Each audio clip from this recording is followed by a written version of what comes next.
How do you build a resume when you haven't had to do one for a couple decades? Welcome to the Canadian Career Coach.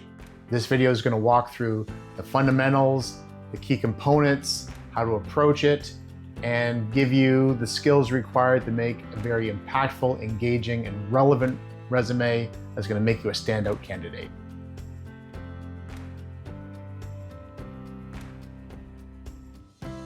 Hi, I'm Keith. Welcome back to the channel. First and foremost, thank you to my latest round of new subscribers and the numbers of likes and the viewing hours and the engagement that we've seen in the channel in the last few weeks. It means the world to me.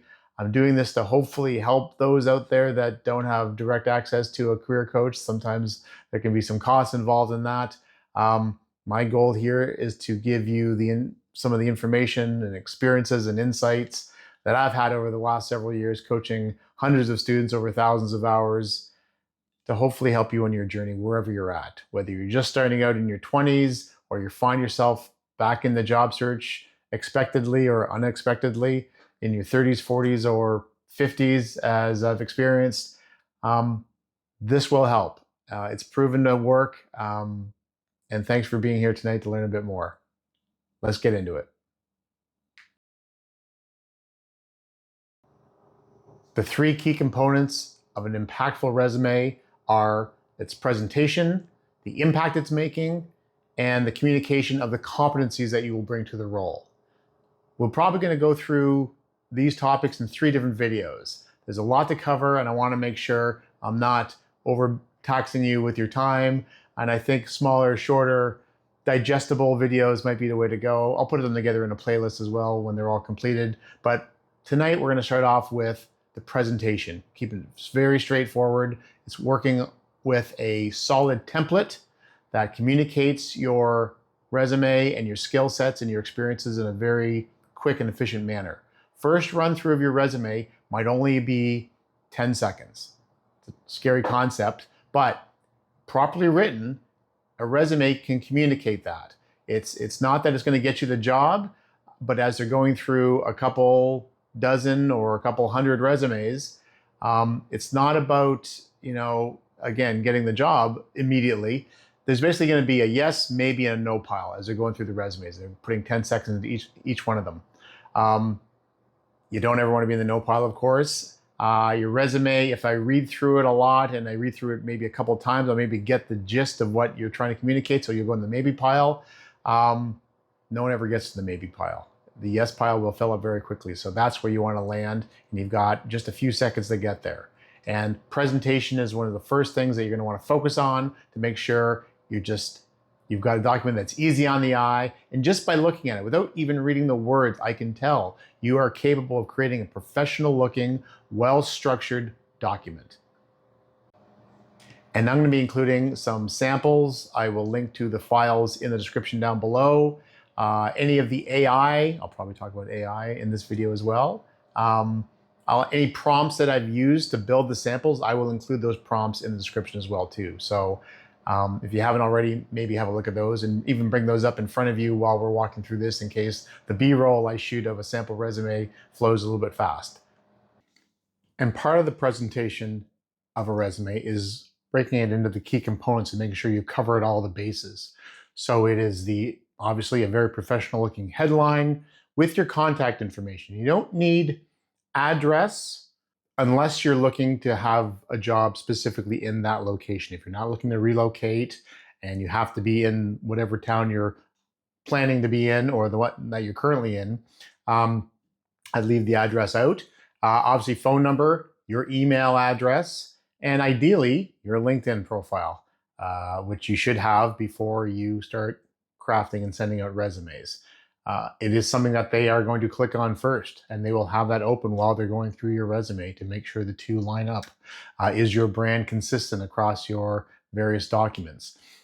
The information that you put in your LinkedIn will also greatly help you create and build your resume as you walk through the bullets and you are communicating using your branded narrative that we talked about in the cover letter video. So the header, your first and last name, obviously, your phone number, email address, LinkedIn.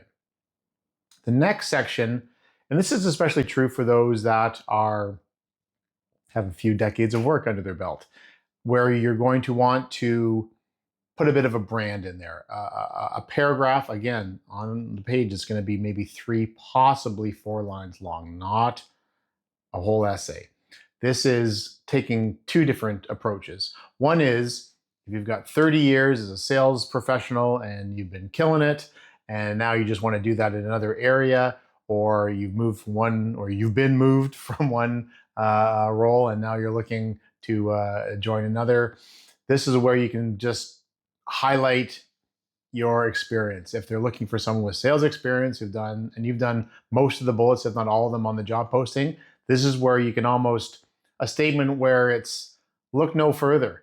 20 years of experience in sales, working both in private sector and public sector, leading teams from 5 to 55 people, exceeding sales quotas every, sort of this little, not getting into the actual details of every job, but just this is what I've done. If I had to summarize what I've done in my past role, these are the highlights. These are what you need to know, and this will excite you and make you want to read further in my resume. So it's that you're looking for this. That's what I do. That's what I am, and this is what I've been successful at. Not just what I am. It's as you'll read further down, my key achievements are listed below. So it's a nice, setting the anchor of your document. The other thing that the summary could be on is if you're doing a bit of a pivot. So if someone just looks at your resume and it says, very, great experience doing X, Y, Z, but now you're looking at getting in a role that does A, B, C, you need to have a bit of, making sure that they believe that you've applied for the right job. So you could talk a bit how you've, with 20 years of sales experience and leading teams, I'm now looking at pivoting into the operations side. I know how the product goes to the end user. And now I've got great insights as to how I can optimize processes and developing new products going forward with your company to make sure that the sales team is successful in their roles. So it's that I've got this experience that will translate very closely into this new job that I'm applying for. I did apply for the right job. And down below, I will talk about the skill sets that I possess that align exactly with this new role. That's a bit of a change for me, but it's not, and it will be a challenge, but I've already got the core skills to be successful at it. So again, the summary piece can sort of, set that anchor as to look no further, I'm your person, or my experience isn't perfectly aligned to this, but I'm going to explain to you down below why it is relevant and why it will demonstrate that I will be successful. So that's the summary section. The next piece you're going to want to get into, I would put in your education. It depends. If your education was, if you've been out of school for quite some time, maybe that would go below the experience, your professional experience section. Either way, it depends. If you've just recently completed a degree or got a master's degree, that's something nice to talk about, just because you may have been out of the workforce for a while. And you don't want the very first line to be about a job that you had a couple of years ago. And then they're wondering why there's a gap, and the education piece is down below, but they may not get that far. So if it's a relevant period of time, then it makes sense to have it down below. Then that's where it can go. But the professional and the education can be moved around. Below that, you can also segue into your specialized training that you may have. This is the skill that I learned at school, but this is what I've done on my own time. These are the other, LinkedIn learnings or other accreditations I've achieved. Maybe it's project management certification, or you've got your some human resources training, something that's very, very relevant to the role. Maybe it's not something you really leveraged in your last role, but you're definitely going to be looking to use it in the new role. Maybe that's why you're looking for the new role, to actually put in the practice some of the education you've recently gotten. After that, you're going to want to put in things like your extracurricular, the work that you've done when you're not getting paid, right? Are you part of any organization? Do you mentor? Do you coach?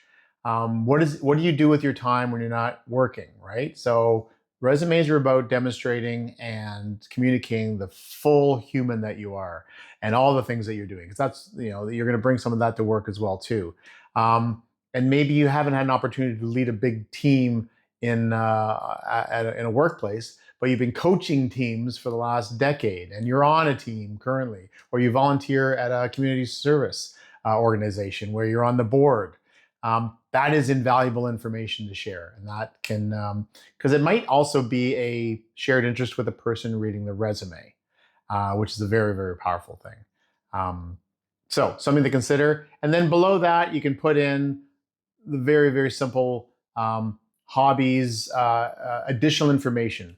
And although the section might be called additional information, imagine it says interesting information. It's not, I like to go on hikes and I love, skiing, or I speak 3 languages.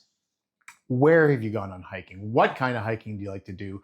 What languages do you speak? Why do you speak those languages? Where did you learn them? Did you learn them in school? Is it your family background? You were living abroad for a year, so you had to pick it up.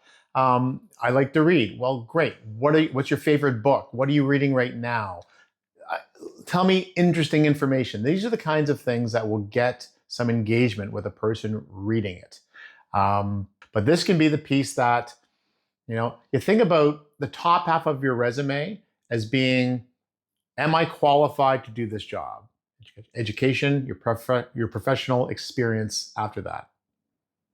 The bottom half of your resume is, do I want to meet you? Do you sound interesting? Do you sound like you're well-rounded? If you're just super, super smart, but you live in a cubicle and produce excellence all day, that's great. But we are very team-oriented here. You can't function here unless you're going to be a very, very strong contributor to our team. So I want to see that. I want to see experiences of and demonstrations of you doing that in the lower section of the resume. So it's very, very critical. Some people just think it's all about the education and how awesome you were at your last job. But if there's not a full, well-rounded human being being communicated in this resume, you might just end up in the maybe pile. And as you know, that's not where you want to be. The topic of how long of a resume should be. And ideally, 1 page. If you've got 2 pages of information that is all relevant completely to the job you're applying for, great. Communicate that, get it through to them. Realize that they might not read the second page. Again, 10-second reads. They might not get there. In my last role, when I was applying for some teaching opportunities, and with 35 years of work experience, I have a 1-page resume. People don't need to know. You've read my LinkedIn, maybe you've seen it. People don't need to know that I used to sell men's fashion back in the early 90s. Great job, fun job. It taught me so much that got me to where I am today in the role at a university and got me ready for my MBA. Being part of teams and being in difficult situations, sales will teach that to you very quickly at a young age. But doesn't need to be on my resume. It's not relevant to the next job. The last 10 years will fit on there quite well, unless it was a job that I was looking for that specifically speak to that. Your resume can't have all your information. You're going to have some content that's only in your interviews.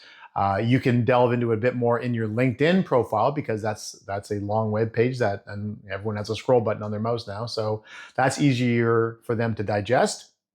But for your resume, short and to the point. Again, they don't get you jobs, they get you conversations. They got to be nice, concise, impactful, engaging introductions. So 2-page, I get it. If you've got relevant information that everything is directly tied to the job that you're applying for or supports your claim. If it's just fluff, don't slow down the reader. If they get bored, they're going to get bored, and then you come across as very long-winded and unable to communicate in a concise and efficient manner. The more you write, less is more, quite frankly. So unless there's a compelling reason for it, try to keep it to 1 page. And further to presentation, font matters. You don't know who's going to be reading this. It could be a robot, it could be a human, a bit of both. Flowery scripts and overly stylized colors, that can slow things down. You don't know if someone reading it has a vision issue and reading high fonts with serifs on them, little tails, like Times New Roman, for example. That can sometimes be hard to read, especially if the font size is too small. So clean sans serif fonts are the best way to go. Font size around 9, and 8 to 10, but you don't want to have it, I'm going to have a one-page resume like Keith suggested. So I'm going to use a font size 5 so it all fits on. Please don't do that. That's not going to bode well. And don't make it too large to make a little bit of experience look like it's a lot of experience. The sample I'll show you will give you examples of fonts and size, but that matters, and it's something to consider for sure. It's not just because it looks good, but is it relevant and impactful for anyone at any level to read and understand, and their eyes flow easily across it. White space is another thing that you're going to want to consider, and don't cram everything together. If it's busy and it looks like it's rushed, there's a lot of tension in the resume, that's going to come across, and that's going to reflect on you as an employee. And whether someone, that's what your documents look like. And this job is a lot of report writing. Hopefully you've already mastered that skill before I hire you. So your resume answers a lot of the communication related questions that will come up in the interview. And if on first read it's not a good answer, you probably won't get the interview. The other part I wanted to get into is the overall style. My sample is very straightforward, very clean, nothing too design heavy. There's nothing wrong with that. The sample that I'm showing and I'm walking through is, if you're not sure, it is the best. And it's been proven. I've seen it many, many, many, many, many, many times. If through your networking, and again, networking isn't about job search, it's about research. And in your networking and chatting with people at companies and people who have been successful in the field, ask them what their resume looked like. Not what was on it to copy it, but the style. Did the firm you applied for, because I'm looking at maybe working there, was a high design, like colored, multiple columns, graphics, whatever, your picture on it. Find that out. What worked for the person that got the job? And if they come up with something that's a bit more design heavy, go for it. You don't need to use the format that I'm using. The content that's on it and the way the bullets are written, absolutely you'll want to use the information that I've been sharing. But if you've got information contrary to having just a straight, simple, professional looking resume, go for it. That's okay. There's lots of templates out there. Just even typing in a resume template on Microsoft Word or in a Google search, you'll get a billion of them. But very easily, with that flowery design and the fonts that are used and the colors that are used, they become hard to read, or they don't quite convey what you're trying to. I'd rather hear about the skills that you've got as opposed to you having a bar graph that says communication skills, 9 out of 10, technical prowess, 6 out of 10. Like, I've seen these bars that some people put on their resume. That tells me nothing. That's very subjective. I don't know what it means. Tell me in the bullet give me an example of your communication skill, the environment that you achieved it in, you executed in, and what was the result? Same with any other strong action verb that you're going to be using to describe how good you are at any given skill set. Give me the proof. Don't give me subjective verbs, because if I'm not a very optimistic person reading your resume, then I'm going to assume everything's mediocre. So be careful with the over-designed resumes, because those can really complicate things, and you don't want to come across as, my resume is not that impressive, so I had to make it look really, really, really good and pretty. I've seen that many times over, and that doesn't help anybody. Its job is to get you a conversation and an interview. It's not to hang as a piece of art on the wall. So something to consider. I recommend the sample that I'm showing you, unless you've got information to the contrary that shows a different structure would resonate with the hiring manager's of the firm you're targeting. Thank you very much for joining me on this journey and sharing this information.